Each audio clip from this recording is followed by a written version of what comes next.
আজকে আমরা নবম দশম শ্রেণীর উচ্চতর গণিতের তৃতীয় ক্লাস করব।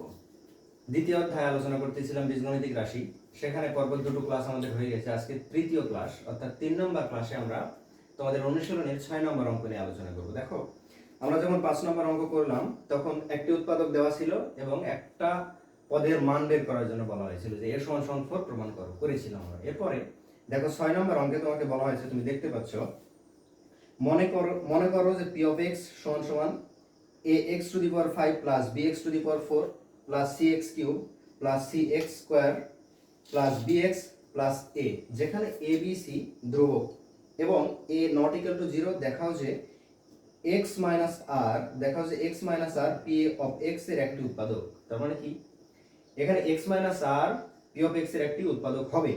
আবার বলা হচ্ছে তবে p of x এর আরো একটি উৎপাদক আছে, সেটা কি rx minus 1। আচ্ছা, আসো অঙ্কটা আগে আমরা তুলি। তাহলে দেওয়া আছে p of x, তাহলে p of x দিয়ে আমরা অঙ্কটা তুলে ফেলি। p of x সমান সমান ax to the power 5 plus bx to the power 4 plus cx cube plus cx square plus bx plus a plus bx plus a, cx square plus bx plus a। ওকে, এই হচ্ছে আমার p of x, একটা বীজগণিতিক রাশি দেওয়া আছে। বলা হচ্ছে এখানে দেখো যে x minus r এই p of x এর একটি সাধারণ উৎপাদক। আমরা গত ভিডিওতে কি বলেছিলাম, যেই উৎপাদককে দেওয়া থাকবে এই উৎপাদককে সুন্দর করে সাইডে নিবে, নেওয়ার পর কি করবে, মনে করো এ তোমার বান্ধবীর সাথে দুষ্টামি করেছে, তো তোমার বান্ধবীর সাথে যদি কেউ দুষ্টামি করে তাহলে তুমি ছেড়ে দিবে, তুমি তাকে দিবে না। তো কি দেওয়া আছে, x minus r। তাহলে উৎপাদকের যে উপাদ্য আছে সেটা থেকে আমরা জানি যে উৎপাদক যেটা দেওয়া থাকবে সেটা সমান সমান কি হবে, 0 হবে। তাহলে x সমান সমান কি হবে, r হয়ে যাবে, তাই না? x সমান সমান কি পেলাম, r পেলাম। এখন x সমান সমান r, যদি এই অঙ্কে এই রেখাতে আমি x সমান সমান r বসাই তাহলে এটার মান কত পাবো, 0 পাবো। এটাই তো আমার জানার কথা। তাহলে লিখি প্রশ্ন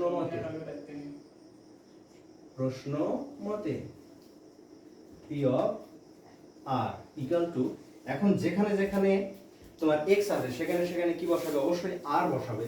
তাহলে r বসিয়ে তুমি 0 লিখে দাও। তাহলে a r5 plus b r4 plus c r³ plus c r² plus br plus a equal to 0।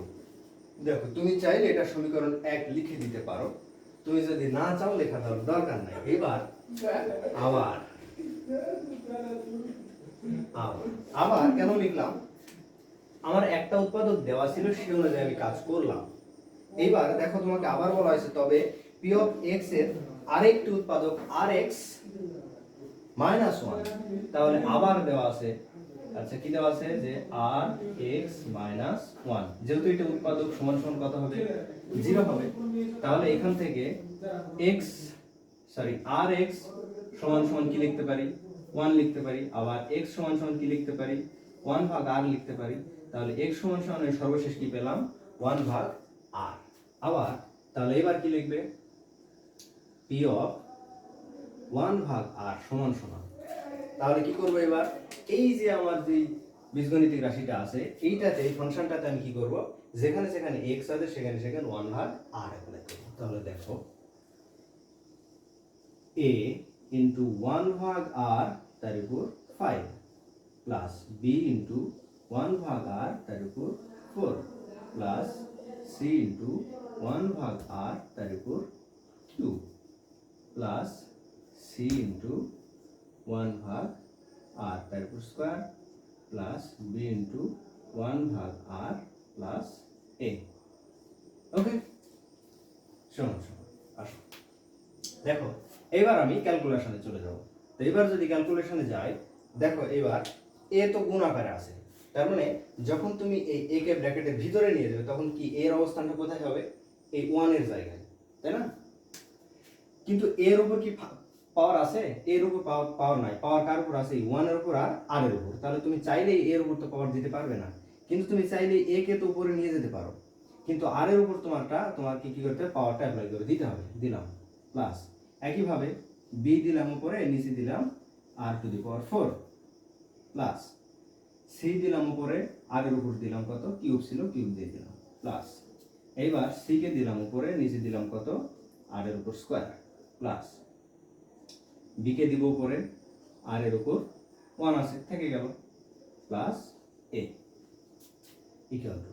এখন এই ধরনের সমস্যা যখন আসে তখন আমরা কি করি, ভগ্নাংশ পরপর যোগ আকারে আছে, আমরা ছোট্টবেলা সরল করতাম।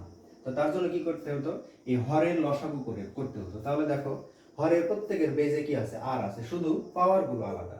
তাহলে এইরকম যখন থাকে, বেজ একই যখন থাকে, তখন লসাগু নেওয়ার সময় কি করি আমরা, সর্বোচ্চ পদটাকে লসাগু নেই। তাহলে সর্বোচ্চ মাত্রা কত আছে, আর টু দি পাওয়ার 5, এটা আছে সর্বোচ্চ। তাহলে এটাকে লসাগু ধরো, ধরলে কি হবে, যখন এটা দ্বারা এই হরকে ভাগ করবে তখন কি হবে, 1 হয়ে যাবে, 1 দ্বারা একে গুণ করলে কি হয়, এ হয় প্লাস একইভাবে এটা দ্বারা এটাকে ভাগ করবে, তার ভাগ করলে পাওয়ার কি হয়, বিয়োগ হয়। তাহলে 5 থেকে 4 বার, তাহলে 1 হবে।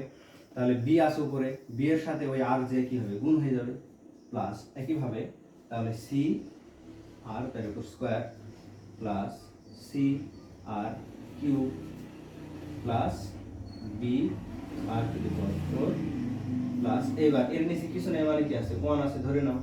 তাহলে 1 দ্বারা এটাকে ভাগ করলে এইটাই হয়, এটা আবার ওটার সাথে গুণ করবে তখন কি হবে, a আর to the power 5 equal to. এখন দেখো